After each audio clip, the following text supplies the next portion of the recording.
should you buy a 2DS in 2017? Now the 2DS is the budget version of the 3DS, and there's so many different models of the 3DS. The regular 3DS, the new 3DS, the new 3DS XL, and now the new 2DS XL. However, this is for the cheapest model available, the standalone 2DS. Now, with the release of the new 2DS XL, which is also something that a lot of people are debating on buying, I made a video on it, many are wondering, well, would you be better off buying the original model? So on today's video, we're going to be going over if you should buy a 2DS standalone system in 2017.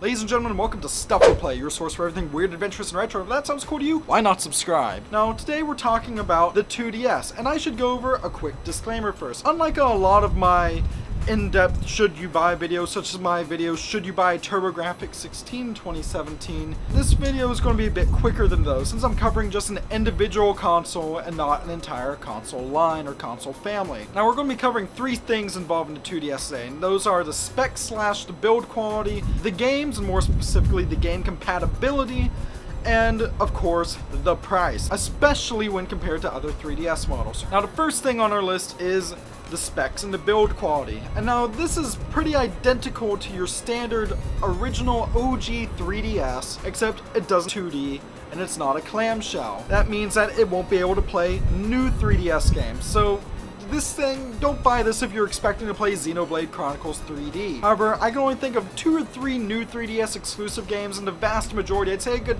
99.5% of games for the 3DS will work on this. Also, like the regular 3DS and every other subsequent 3DS model, it can play regular DS games. You know, your Pokemon Diamond and Pearls and your Legendary Starfies. Also, am I the only one who really likes Legendary Starfie? No one really talks about game. That game deserves more love. Now, the only exception to those, as far as DS games go, are any games that require the Nintendo DS's Game Boy Advance slot. Because, of course, like every other 3DS model, this does not have a slot for those, as you can see by its very nice cheese wedge shape. Another thing to mention is that this thing is very durable. I originally bought my 2DS as a console to take around with me while I'm going to and from classes at university. It's a very durable console. It feels like it was designed with small children in mind because it's made of a very durable plastic. Because it's not a clamshell, it's just one solid piece, which means you need a case for it. Like I'd say, a case is a requirement, or else your screens will get scratched to hell. But despite the little screen problem,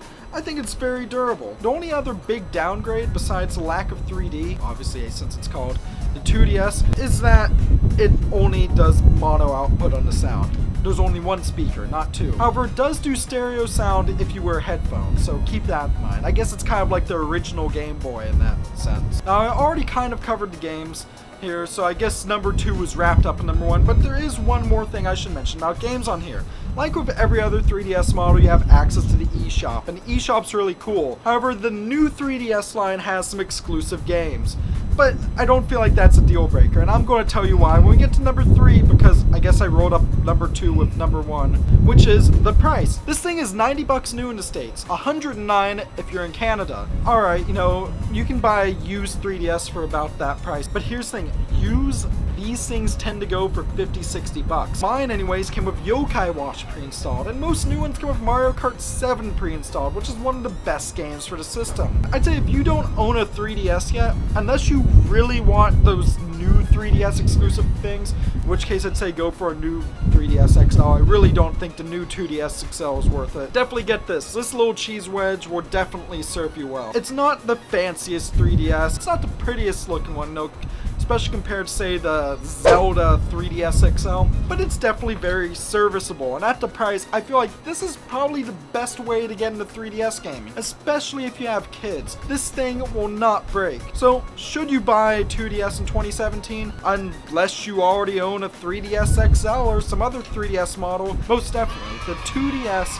is worth the price of admission. Now, of course, that's just my opinion, and why don't you leave your opinions on the 2DS or the 3DS line in general down in the comments below, and while you're out, why don't you leave some suggestions for your favorite 3DS games. And also, while you're at it, don't forget to subscribe to Stuff We Play for more great content, and hit that bell button while you're at it so you get constant updates on us. With that, stay classy, and I will see you next time.